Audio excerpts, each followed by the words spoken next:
ada. Nggak usah masuk ke wilayah itu. Ngapain sih?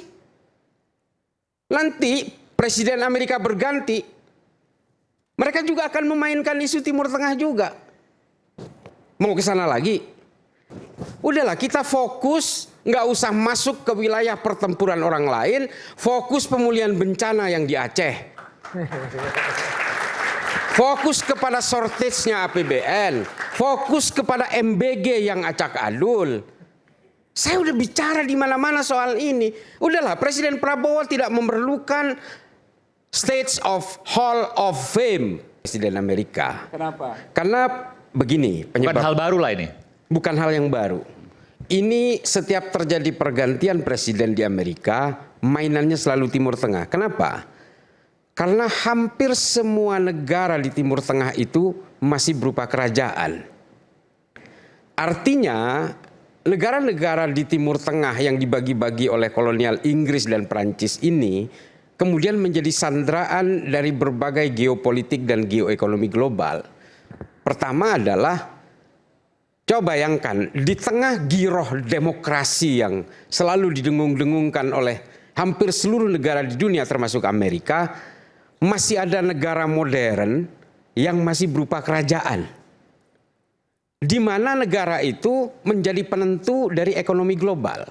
Sehingga apa? Ini dijadikan mainan oleh semua presiden Amerika. No exceptional. Nggak ada pengecualian sama sekali. Semua presiden di Amerika yang terpilih, pasti dia langsung menunjuk konflik atau dia membuat konflik dengan dalih mendamaikan, dengan dalih dia itu ingin membangun konstruksi perdamaian di Timur Tengah. Selalu dia mainkan isu-isu itu. Bahkan pada tahap yang sangat buruk sekalipun, dia rela membuat gembong-gembong teroris di Timur Tengah. Satu hal lagi yang mungkin publik juga harus tahu, adik-adik sekalian semua. Saya sering berbicara soal ini. Sentimen Sunni dan Syiah ini adalah perpecahan paling awal di dalam Islam karena persoalan-persoalan politik.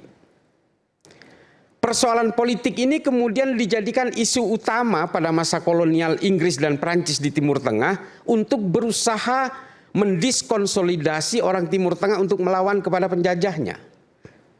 Nah, ini kemudian yang menjadi persoalan-persoalan kemudian, isu ini yang dihantarkan kepada sarjana Indonesia yang bersekolah ke Timur Tengah, kemudian ini dijadikan doktrinal bahwa Syiah itu kafir, Syiah itu bukan Islam dan seterusnya. Sehingga apa? Keyakinan-keyakinan tentang bahwa Syiah ini kafir, ini kemudian menjadi narasi politik yang sangat awet hingga hari ini. Persoalannya adalah ketika ada satu-satunya negara Syiah yang berani melawan Amerika dan Israel, orang-orang yang selama ini mengkafirkan Syiah itu ingin berdiri di mana? Sementara Arab Saudi dan hampir semua negara-negara Timur Tengah ini justru bergandengan tangan dengan Amerika dan juga Israel di situ. Ini kan menjadi persoalan yang paling utama hari ini. Lalu apa kemudian fungsi Indonesia? Enggak ada. Nggak usah masuk ke wilayah itu. Ngapain sih? Nanti Presiden Amerika berganti, mereka juga akan memainkan isu Timur Tengah juga. Mau ke sana lagi? Udahlah, kita fokus, nggak usah masuk ke wilayah pertempuran orang lain, fokus pemulihan bencana yang di Aceh. Fokus kepada shortage-nya APBN, fokus kepada MBG yang acak adul. Saya udah bicara di mana-mana soal ini. Udahlah, Presiden Prabowo tidak memerlukan Stage of Hall of Fame. Nggak perlu panggung, nggak usah, jadilah panggung buat rakyat Indonesia. Bung Islah, tapi tadi soal Selat Hormuz yang bisa menyebabkan emak-emak marah, piring menjadi kencang, itu kan punya kebutuhan untuk dalam. Ya ini kan persoalan mitigasi. Memang kebutuhannya itu kalau Presiden Prabowo ke sana seolah-olah akan menyelesaikan persoalan. Yakin nggak setelah itu tidak ada konflik lagi di sana? Ini kan tidak menyelesaikan masalah. Yang harus diperkuat adalah konstruksi ekonomi Indonesia dengan berbagai mitigasi-mitigasinya. Kita jangan fokus ke sana. Ini mohon maaf, kadang-kadang saya juga melihat komen-komen di media sosial itu saya ketawa sendiri. Ini sama seperti ini sama seperti John Key lagi berantem dengan Hercules, tiba-tiba Daus Mini mau mendamaikan gitu. Saya geli gitu baca begituan itu, tapi that's the fact gitu. Artinya apa? Kalau kemudian kita paham situasi di Timur Tengah itu, tolong dicatat, Iran itu bukan Arab. Dan Iran itu adalah negara dengan peradaban terkuat di Timur Tengah. Peradaban terkuat? Ya. Tertua. Mulai dari Alexander the Great dia nggak pernah dijajah loh. Nggak pernah dijajah sama sekali. Dan kalau kita mempelajari sejarah Islam, ilmuwan-ilmuwan Islam itu hampir semuanya dari Persia. Al-Khawarizmi, Al-Biruni, Al-Zahrawi. Bukan Bahrawi, bukan. Ibnu Sina, itu semua dari sana. Imam Al-Ghazali, ini pemikir-pemikir hebat, polimet pada masanya. Dan dia tidak pernah dijajah.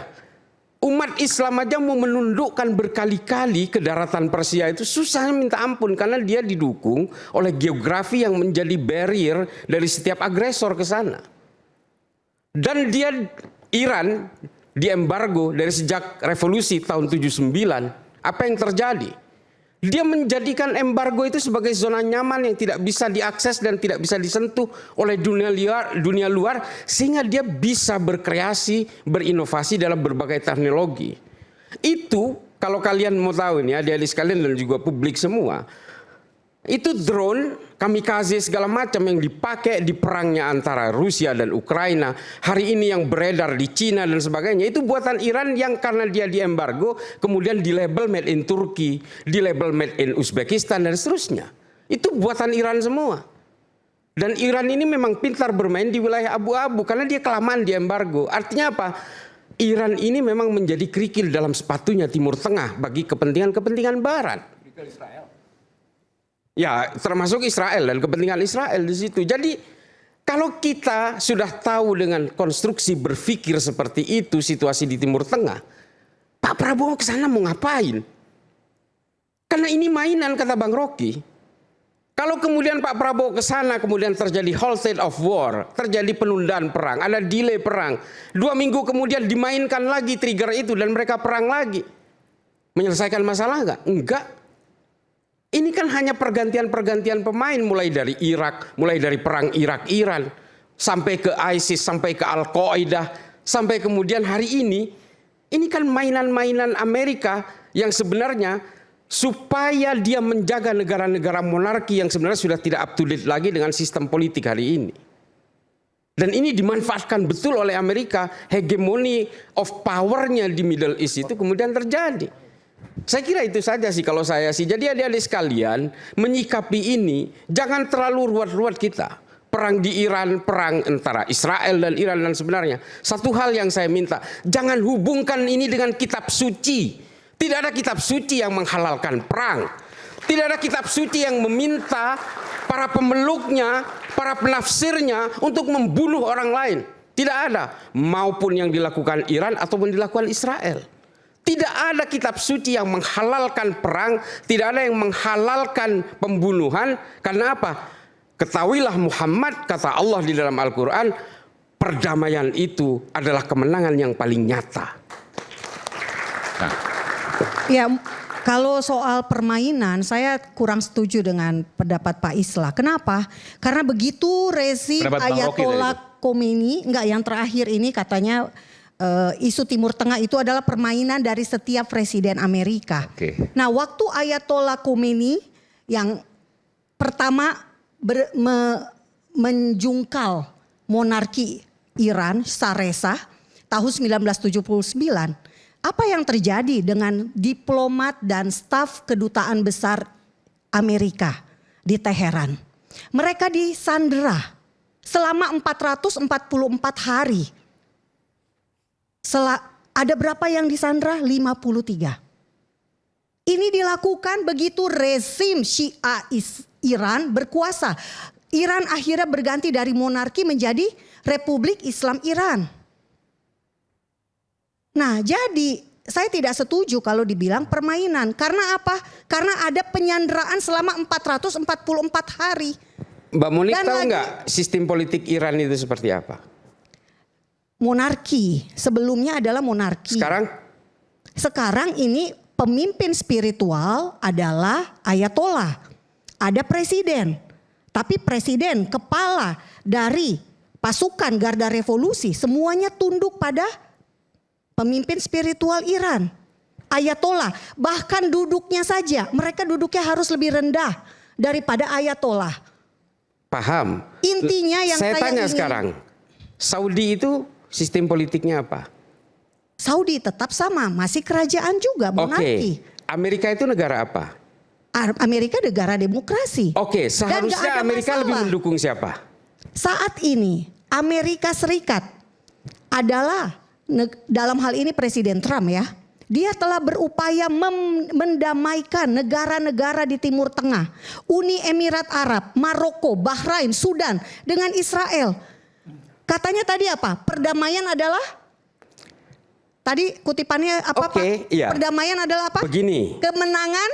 Yang paling nyata. Yang paling nyata. Nah sekarang ada kesepakatan Abraham yang dilakukan oleh Presiden Amerika Donald Trump. Dan harusnya September 2023 kita itu dalam proses untuk berdamai antara Indonesia Israel Saya dan jawab. Arab Saudi dengan Israel. Saya jawab. Perdamaian bagus nggak tadi katanya? Bagus, memang. Kan? Nah sekarang itu saya pertanggungjawabkan kata-kata itu. Apa masalahnya dengan perdamaian? Board of Peace, kesepakatan Abraham. 4 bulan yang lalu Iran dihajar dengan dalih untuk menghancurkan pengayaan uraniumnya. Dan Trump sudah mengatakan bahwa senjata nuklir di Iran sudah terselesaikan semua. Hari ini dia diserang dengan tuduhan yang sama. Tahu nggak Amerika? Dia tidak mungkin menyerang negara yang punya senjata nuklir. Nggak mungkin. Nggak mungkin. Kalau saya takut kepada pistol, saya tidak akan ngajak polisi untuk berantem dengan saya. Artinya senjata nuklir tadi disebutkan oleh Pak Iskandar nggak ada di Iran. Mas Bagaimana Aiman, tidak ada? Rusia saja mengakui ahli nuklir mereka pengayaan ada di uranium Bakusher. memang ada, diakui juga oleh Iran. Iya, Badan Sekarang Atom begini. Internasional tidak bisa masuk ke Iran, Bapak. Tidak bisa mengecek kenapa, Bang? persediaan uraniumnya. Gini peta posisinya. Pengayaan uranium itu tadi yang jumlahnya sudah sampai 404 gitu ya, kilogram. Gitu ya, 440 gitu ya, jumlahnya sekitar itu. Tapi untuk menjadi senjata nuklir, dia masih butuh waktu lagi. Nah itu yang dicegah oleh tadi Badan Nuklir Internasional, dicegah. Udah diterima sebenarnya sama Washington fakta itu. Sudah diterima. Tapi tiba-tiba si Israel berubah sikap. Lagi-lagi ini kan persoalan-persoalan politik Timur Tengah yang kemudian dijadikan trigger berbagai isu. Potensial isu itu semuanya dimainkan. Jadi ini maksud saya. Kalau Trump ketika itu sudah mengatakan persoalan nuklir di Iran itu sudah terselesaikan, being obligated, artinya apa? Seharusnya tidak ada dong serangan ini.